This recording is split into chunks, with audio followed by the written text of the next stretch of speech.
यकीनी तौर पर। एक बार की बात है, एक छोटा सा खरगोश था जिसका नाम टेडी था।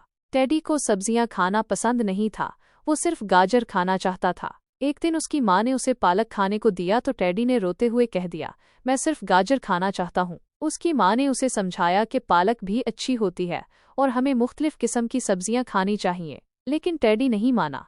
अगले दिन टेडी जंगल में खेल रहा था कि अचानक उसे एक बड़ा सा भेड़िया नजर आया। भेड़िया ने टेडी को खाने के लिए पकड़ लिया। टेडी ने रोते हुए कहा, बराहे करम मुझे मत खाओ, मैं तुम्हें गाजर खिला दूंगा। भेड़िया ने कहा, मुझे गाजर नहीं चाहिए, मैं तो गोश्त खाना चाहता हूँ। और फिर भेड़िया ने टेडी को खाने के लिए मुंह में ले लिया। टेडी ने भेड़िया के मुंह में सोचा कि काश मैं अपनी माँ की बात मानता और पालक भी खाता। उसी वक्त टेडी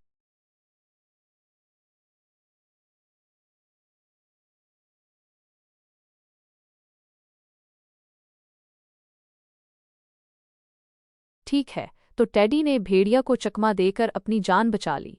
उसके बाद से वो हमेशा अपनी माँ की बात मानता था और मुख्तलिफ किस्म की सब्जियां खाता था। क्या आपको ये कहानी पसंद आई? अफसोस, मुझे लगता है कि ये कहानी आपको पसंद नहीं आई। मैं कोई और कहानी सुना दूं या फिर आपको कुछ और बताऊं?